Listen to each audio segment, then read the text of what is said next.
لعنة الله على أعدائهم أجمعين من الآن إلى قيام يوم الدين. أما بعد فقد قال سبحانه وتعالى عز اسمه في محكم كتابه ومتقن حسابه وقوله الحق. بسم الله الرحمن الرحيم. ومثل الذين كفروا كمثل الذي ينعس بما لا يسمع إلا دعاء ونداء صم بكم عمي فهم لا يعقلون.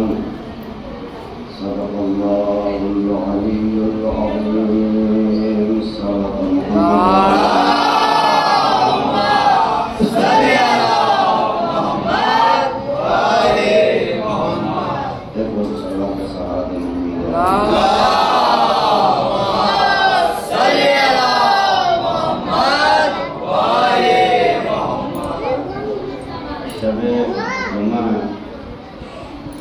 اور شب رحمت پروردگار ہے، اور پھر یہ وہ شبیں ہیں کہ جن کی رب نے قرآن میں قسم کھا دیا. لہذا شب جمعہ کی ایک خاص اہمیت ہے. شب جمعہ ایک خاص مقام رکھتی ہے. اس لیے مومنین شب جمعہ کو حاصل کرتے ہیں اور شب جمعہ کو اپنے رب کی بارگاہ میں حاضری دیتے ہیں.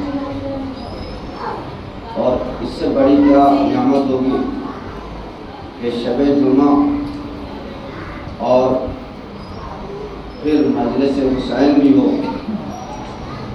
اور کوئی ایسی بہترین جگہ نہیں ہے اس جگہ سے کہ جس میں دعا سب سے جلدی مستجاب ہوتی ہے. اس لیے اس بات کا بھی خیال رکھوں گا کہ آج کی مناسبت سے بھی گفتگو ہو جائے اور ہم اپنے موضوع کے اوپر بھی باقی رہیں. اس لیے کوشش کیجئے کہ میں نے کل گزارش کی تھی کہ اگر آپ لوگ بالکل شروع میں آ جاتے ہیں سارے کے سارے، تو میں جن بچوں کے لیے اپنی بات کہنا چاہ رہا ہوں ان تک یہ بات پہنچے. جس مقصد کے لیے میں یہاں حاضر ہوا ہوں وہ مقصد مجھے حاصل ہو جائے، اور جتنی باتیں مجھے گزارش کرنی ہے تاکہ ان میں آسانی کے ساتھ مجھے پہنچا سکوں. اور مسلسل یہ بات آپ کی خدمت میں گزارش کر رہا ہوں کہ ایک مجلس میں اگر ایک بات بھی کام کی ہو جائے جو آپ کے مزاج کو، آپ کی عادتوں کو قرآنی عادت بنا سکے. میں نے جملہ کہا ہے، اس کو ذہن میں رہے. اس لیے کہ ہمارے اندر جتنی عادتیں ہیں وہ سماج کی دین ہیں، معاشرے کی دین ہے، اور ہمارے اندر جو رسم و رواج ہیں وہ معاشرے کی عطا کردہ ہیں، ہمارے گھر کی عطا کردہ ہیں. ہمارے بڑوں نے یہ کیا لہذا ہم یہ کر رہے ہیں، ہمارے خاندان والوں نے یہ کیا لہذا ہم یہ کر رہے ہیں. آپ کے اندر یہ عادت کیوں پیدا ہوگی؟ اس لیے کہ ہمارے بڑوں میں یہ عادت تھی. غور تو کریں، ایک ایک لفظ کے اوپر غور کریں. لیکن یہ جو معاشرہ ہے جو اپنی عادتیں تقسیم کر رہا ہے اور لوگوں کو اپنی عادتوں کی طرف مائل کر رہا ہے، یہ عادتیں، ان عادتوں کو مٹانے کے لیے اللہ نے قرآن کو بھیجا کہ تمہارے اندر معاشرے کی عادتیں نہ پیدا ہوں بلکہ قرآن کی عادتیں پیدا ہوں. تمہارا معاشرہ سماج کے اعتبار سے نہ چلے، قرآن کے اعتبار سے چلے. تمہاری گفتگو سماج کے اعتبار سے نہ ہو بلکہ قرآن کے اعتبار سے ہو. تمہارا سوچنا قرآن کے اعتبار سے ہو، تمہارا بولنا قرآن کے اعتبار سے ہو، تمہارا بیٹھنا قرآن کے اعتبار سے ہو، تمہارا چلنا قرآن کے اعتبار سے ہو، تمہاری زندگی کا ہر قدم قرآن کے اعتبار سے ہو. تو آپ یہ کہنے دیجئے وہ الفاظ قرآن ہوں گے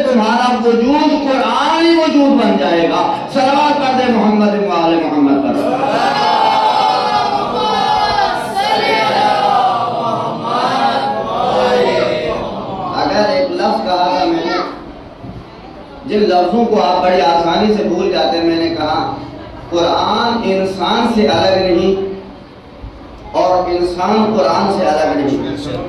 حقیقت میں جو انسان ہے وہی قرآن ہے، توجہ ہے نا؟ حقیقت میں جو انسان ہے وہی قرآن ہے، بس فرق اتنا ہے یہ الفاظ والا قرآن ہے، یہ وجود والا قرآن ہے۔ صلوات پڑھ دے محمد وآل محمد۔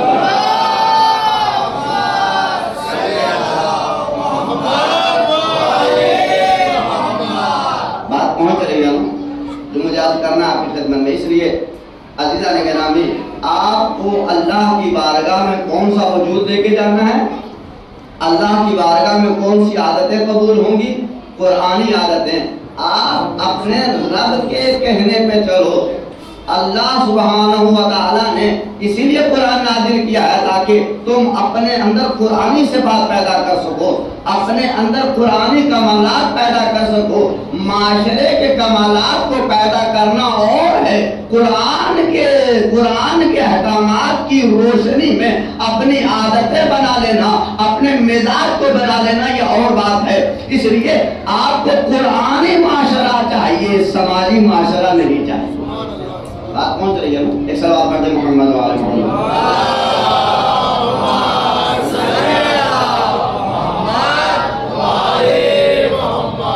جب تک لائٹ آ جاتی تھوڑا سا بلند تر صلوات کا سہارا دیں۔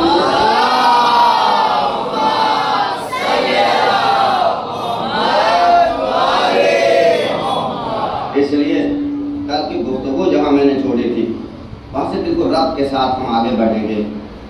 عرض کر رہا تھا کہ قرآن ہے، بس اس دور میں ہمارے پاس جو معیار ہے وہ قرآن ہے۔ کیا ہے؟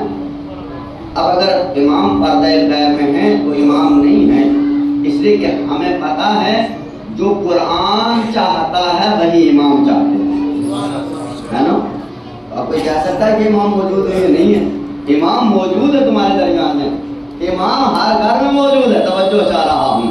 لیکن یاد رکھے جو اس قرآن کا نہیں ہو سکتا وہ اس قرآن کا نہیں ہو سکتا، جو اس قرآن کے ساتھ چلنے کا حوصلہ نہیں پیدا کر سکتا وہ اس قرآن کے ساتھ چلنے کا حوصلہ نہیں پیدا کر سکتا۔ یعنی پہلے تم اس گھر والے قرآن کے ساتھ چلنے کا حوصلہ پیدا کر لو، پھر کربلا میں حسین آئیں گے تو ان کے ساتھ چلنے کا حوصلہ پیدا ہو جائے گا۔ بات پہنچ رہی ہے؟ میں نوجوانوں کو آپ کی خدمت میں جو بات عرض کر رہا ہوں، میرے نوجوانوں، اس لیے پھر عرض کر رہا ہوں میں خصوصاً نوجوانوں کے اوپر خاص توجہ اس لیے دے رہا ہوں کہ آپ مجھے بتائیے آپ قرآن کے ساتھ چل رہے ہیں؟ اور یہ مجلس میں بالکل آج واضح کر دوں گا کہ جو اس قرآن کے ساتھ کھڑا نہیں ہے وہ اپنے زمانے کے امام کے ساتھ کھڑا نہیں ہے، اور جو اس قرآن کو چھوڑتا ہے قرآن اس پہ لعنت کرتا ہے۔ بہت بڑی بات میں نے کہی ہے۔ ہم کو یہ کہہ رہے ہیں کہ صاحب ہم فلاں پہ لعنت کر کے بیٹھ گئے، فلاں پہ لعنت کر کے بیٹھ گئے۔ یہ تو دیکھو اللہ کی کتاب ہمیں کیا کہہ رہی ہے؟ جو اس قرآن کو چھوڑ دیتا ہے قرآن اس کے اوپر لعنت کرتا ہے۔ تو معیار یہ بنے گا جو اس قرآن کے ساتھ نہیں ہے وہ 14 کے ساتھ نہیں ہے، وہ 14 کا نہیں ہے، جو اس کا نہیں ہے وہ 14 کا نہیں ہے۔ تو اب ہمیں پتا ہونا چاہیے کہ ہمارے گھر میں قرآن موجود ہے، ہم نے کتنا پڑھا، ہم نے کتنا سمجھا۔ ایک بات بتائیے، جو اس قرآن کو نہیں پڑھتا، جو اس قرآن کو نہیں پڑھ رہا ہے وہ زمانے کے امام کو کیسے پڑھے گا؟ جو اس قرآن کو نہیں سمجھ رہا ہے وہ زمانے کے امام کو کیسے سمجھے گا؟ جو اس قرآن کے ساتھ نہیں ہے وہ زمانے کے امام کے ساتھ کیسے ہے؟ تو یاد رکھیے، اس لیے پھر یاد کر رہا ہوں، والدین کی ذمہ داری یہ نہیں ہے کہ بچوں کے لیے مکان بنا دے، والدین کی ذمہ داری یہ ہے کہ بچوں کو علم قرآن عطا کریں۔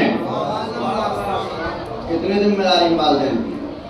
وہ بہت سارے والدین آخرت میں اس لیے جو ہے نا وہ ہوں گے، شرمندہ ہوں گے کہ انہوں نے اپنی ذمہ داریوں کو پورا نہیں کیا۔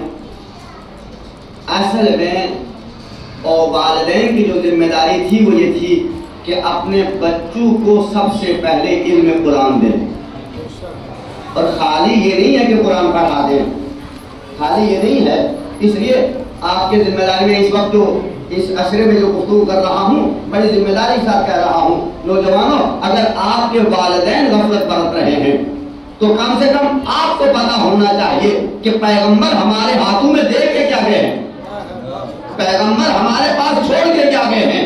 غدیر کے میدان میں پیغمبر نے کیا کہا کہ میں تمہارے درمیان دو چیزیں چھوڑ کے جا رہا ہوں، ایک قرآن ہے اور ایک اہل بیت ہے، یہ جدا نہیں ہو سکتے، یہ جدا نہیں ہوں گے۔ تو اس کا مطلب یہ ہے قرآن ان سے جدا نہیں، یہ قرآن سے جدا نہیں ہے، تو جو قرآن کا نہیں ہے وہ ان کا بھی نہیں ہے۔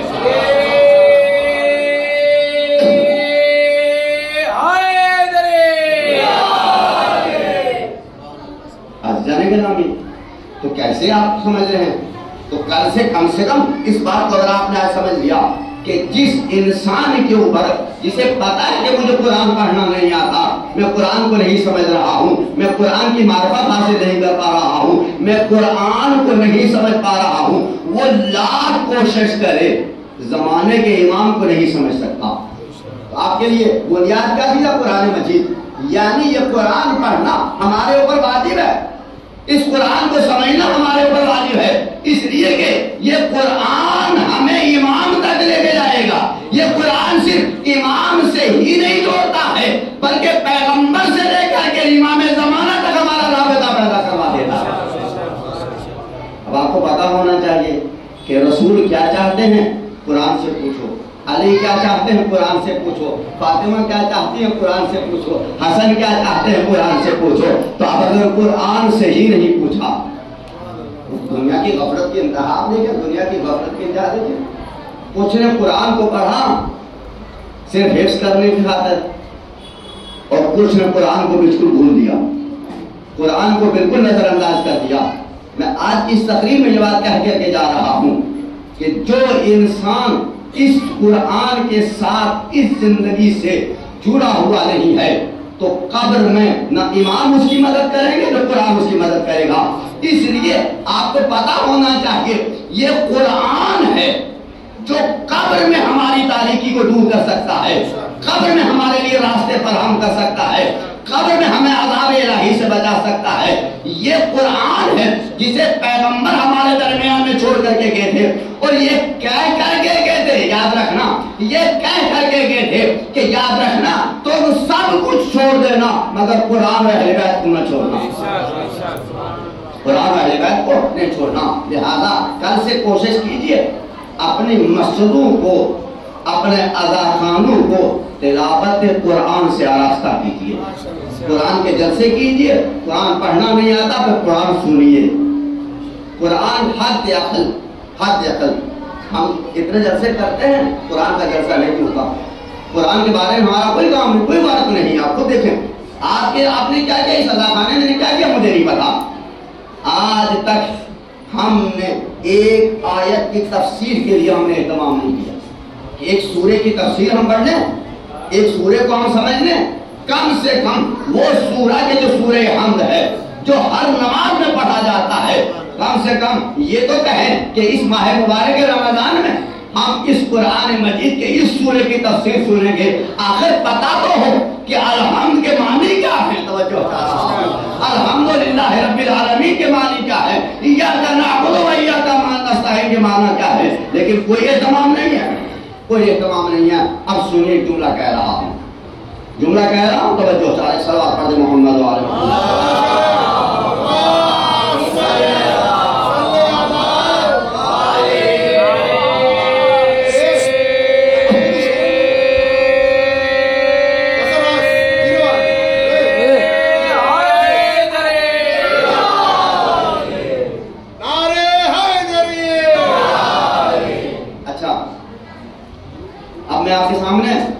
اس وقت جو بزرگ یہاں موجود ہیں، یہ بزرگوں کی ذمہ داری آگے جا رہا ہوں، یہ بزرگوں کی ذمہ داری آگے کچھ نہیں آئے ہیں، اس لیے میں کہہ رہا ہوں کہ مجلس میں آ جائیں تاکہ اپنی ذمہ داریاں سن لیں کہ کل قیامت کے دن وہ یہ نہ کہیں کہ ہمیں پتا نہیں تھا، ہمیں پتا نہیں تھا۔ میں نے عرض کیا کہ اذاخانے بنانا آسان ہے، اذاخانوں کی ذمہ داریوں کو پورا کرنا مشکل ہے۔ فرض ادا بچھانا آسان ہے، فرض ادا کر کے احترام کو باقی رکھنا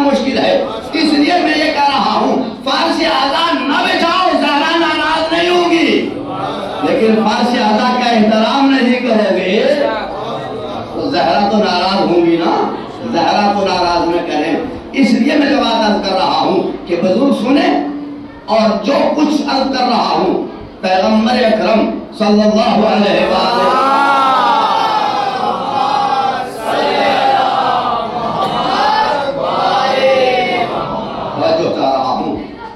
ایک انسان زندگی میں اس نے کچھ نہیں کیا، زندگی میں کوئی نیکی کا کام نہیں کیا، وہ توجہ کرے۔ اللہ رحمان ہے، اللہ رحیم ہے، اللہ کریم ہے۔ کچھ وہ ہیں کہ جو بالکل جہنم میں ڈالنے کا کام کرتے ہیں، اور کچھ وہ ہیں جو جنت میں ڈالنے کا کام کرتے ہیں۔ میرا کام نہ جنت میں ڈالنا ہے نہ جہنم میں ڈالنا ہے، دیکھو کیا پڑھے، میرا کام ہے جنت کا راستہ دکھانا۔ عالم جنت تک نہیں لے کے جاتا ہے، عالم آل محمد کے دروازے تک لے کے جاتا ہے۔ لہذا ہماری ذمہ داریاں کیا ہیں؟ ہماری ذمہ داری ہے، پیغمبر اکرم نے ارشاد فرمایا، اگر انسان کی زندگی میں اس کے پاس ایک دن بچ جائے اور اللہ کی طرف سے حکم آ جائے کہ تمہارے پاس ایک دن بچا ہے۔ حمزہ بھائی ہیں یہاں پہ، ابھی میری بات گفتگو سن رہے ہیں، اور اس لیے میں یہ بات ان کی ذمہ داری ڈال رہا ہوں، اس لیے ڈال رہا ہوں کہ اس قوم کی ذمہ داری کس کے ہاتھوں میں ہونی چاہیے۔ کیوں ہمارے بچے قرآن سے غافل ہیں؟ کیوں ہمارے بچے شریعت سے غافل ہیں؟ کیوں ہمارے نوجوان احکام الہیہ سے غافل ہیں؟ اور پھر آپ یہ کہیں کام شیعہ ہے؟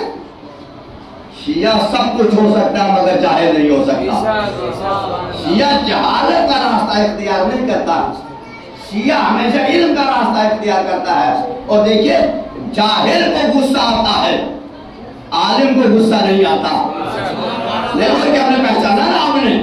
اس لیے جب یہ قوم علم حاصل کر لے گی، آپ جائیے کسی مرجع کے پاس، جا کر کے اس کو گالی دے دیجیے، یہ ممبر سے کہہ رہا ہوں، کسی بڑے عالم دین کو گالی دے دیجیے، وہ کیا کرے گا؟ پلٹ کے غصہ کرے گا، وہ سمجھائے گا کہ بھائی یہ کام آپ کا نہیں، آپ شریف آدمی ہو، آپ گالیاں نہیں بکتے، آپ کا کام گالیاں بکنا نہیں ہے۔ لیکن اس کے برعکس اگر مجھے آگے کوئی گالی دے گا تو میں ایک کے بدلے میں کیا کروں گا؟ میں کچھ کہہ گیا نہیں، بات سمجھ رہی ہے؟ مجھے اگر آگے کوئی گالی دے، میں اپنے آپ کو عالم نہیں کر رہا ہوں، ایک عالم دین جو عالم ہے، میں عالم کی بات کر رہا ہوں، عالم نما کی بات نہیں کر رہا ہوں۔ عالم دین کو جتنا مرضی آپ برا بھلا کہہ دیجئے، وہ پلٹ کے یہی کہے گا کہ اللہ تمہاری ہدایت کرے، اللہ تمہیں ہدایت کی راستے پہ لگائے، یہ تمہارا کام گالی بکنا نہیں ہے۔ اس کے برعکس آگے مجھے کوئی گالیاں دے تو میں ایک دی اس نے میں 4 دوں گا، اور لوگوں میں جا کے کہوں دیکھا اس نے ایک دی میں نے 4 دی۔ پر یہی سے سمجھ جاؤ، یہی سے سمجھ جاؤ، ایک جملہ کافی نہیں ہے کیا آپ کو سمجھانے کے لیے؟ اگر یہ قوم ساری کی ساری عالم بن جاتی، غصہ آتا ہی نا، غصہ وہاں آتا جہاں علم نہیں ہوتا۔ پہچانا آپ نے؟ غصہ وہاں آتا ہے جہاں علم نہیں ہوتا، پہچانا آپ نے؟ تو آپ ایک بات سن لیجئے، آج جانے گے رامی ایک صلاح پڑھ دے محمد علیہ وسلم۔